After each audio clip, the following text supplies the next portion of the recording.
बिस्मिल्लाहिर्रहमानिर्रहीम। अस्सलाम वालेकुम दोस्तों। तो आज हम डिस्कस करने जा रहे हैं range trading. Basically range trading क्या होती है? Price take support from its demand zone and it take rejection from supply zone.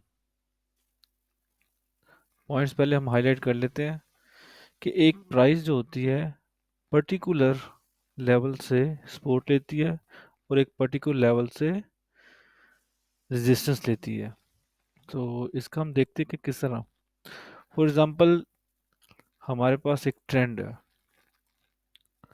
Trend हमारे पास sequence of high rise high lows बना के मूव हो रहा है और इसने अपना एक जो है वो टॉप बना दिया। टॉप बनाने के बाद प्राइस जो है वो अपनी इंड्यूसमेंट में आ जाती है। इंड्यूसमेंट में आने के बाद वो एक पर्टिकुलर रेंज के अंदर ट्रेड होना शुरू हो जाती है, जबकि एक पर्टिकुलर लेवल से सपोर्ट लेती है और पर्टिकुलर लेवल से रेजिस्टेंस लेती है। और आज हम डिस्कस करेंगे डिटेल के साथ और लाइव चार्ट्स के ऊपर देखेंगे भी सही कि प्राइस किस तरह एक पर्टिकुलर लेवल से सपोर्ट लेती है और एक पर्टिकुलर लेवल से रेजिस्टेंस लेती है। ये हमने सिनेरियो देखा बुलिश ट्रेंड के अंदर। और नेक्स्ट सिनेरियो हम देखते हैं बेरिश के अंदर, जबकि ट्रेंड डाउनवर्ड हो उसके अंदर हम देखते हैं कि रेंज फॉर्म क्या होती है। जैसा कि ट्रेंड स्ट्रक्चर इस तरह मूव होता है और इंड्यूसमेंट में आने के बाद प्राइस जो है अपनी एक रेंज में स्टार्ट हो जाती है मूव होने के लिए। तो हम इसे कहते हैं रेंज ट्रेडिंग। तो बेसिकली रेंज ट्रेडिंग एक काफ़ी सारा डिफ़िकल्ट टास्क होता है, क्योंकि हमें पर्टिकुलर एंगल के ऊपर अपनी प्राइस के साथ मूव होना पड़ता है और रेजिस्टेंस के साथ एग्जिट होना पड़ता है। तो ये हमारा रेंज ट्रेडिंग का एक सिंपल सा बेसिक जेनेरिक सा फॉर्मूला है और इस तरह ही हमें ट्रेड करनी पड़ती है और पिक करनी पड़ती है। तो रेंज के अंदर सबसे पहले हम डिस्क्राइब करते हैं कि हमने एंट्री किस तरह लेनी है। जैसे कि हमने एक रेंज बना ली, ये हमारे पास एक रेंज बन गई है। तो जैसा कि प्राइस ने अपने रेंज के अंदर भी प्राइस जो है अपने ट्रेंड बनाएगी, छोटे छोटे ट्रेंड होंगे जिसके साथ ये मूव करेगा और मूव करने के बाद अपने सप्लाई जोन के साथ ये आके यहाँ से रिजेक्शन लेगा। रिजेक्शन लेने के बाद प्राइस जो है अपना वापस अपनी डिमांड एरिया में आ जाएगा। या तो हम इसे अकोमोलेशन कहते हैं या डिस्ट्रीब्यूशन कहते हैं, वो बड़े टाइम फ्रेम के अंदर प्राइस फिर यहाँ से अपना एक छोटा सा ट्रेंड बनाएगा और ट्रेंड बनाने के बाद अपनी रेजिस्टेंस एरिया सप्लाई एरिया के पास आके वापस जो है अपनी सपोर्ट मेजर सपोर्ट पे आ जाएगा।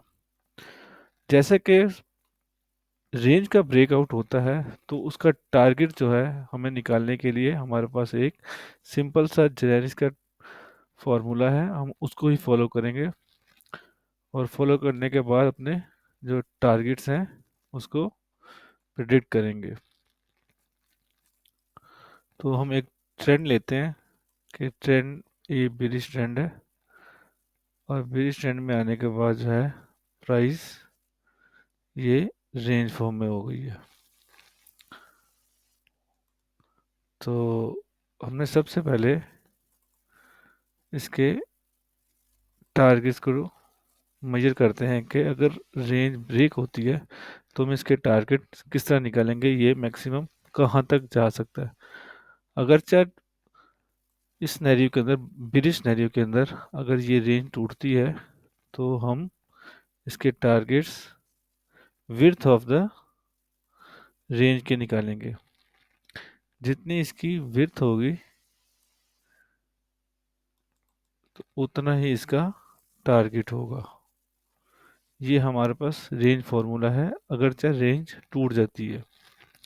ये हमारे पास बेसिस ट्रेंड का फॉर्मूला है। तो हमने इस तरह ही अपनी रेंज को ट्रेड करनी है ब्रेकआउट के अंदर। जैसा कि अब हम अगले स्टेप पे चलते हैं और देखते हैं कि रेंज के अंदर किस तरह हमने ट्रेड करना है। हम सबसे पहले एक रेंज बनाएंगे